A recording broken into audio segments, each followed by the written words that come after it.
எல்லாரும் உங்களை மாதிரி ஆக முடியுமா சார்? இப்பெல்லாம் 10 பேர் அடிச்சாலே டவுன் ஆயிட்டோம்னு நினைச்சுக்கிறாங்க சார்.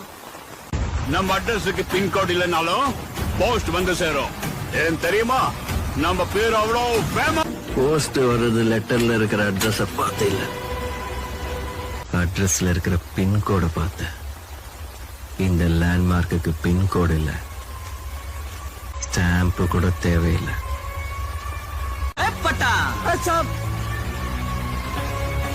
யாரோ 10 பேர் அடிச்சு டான் ஆனவ இல்லடா நான் அடிச்ச 10 பேரும் டானுங்க தான்.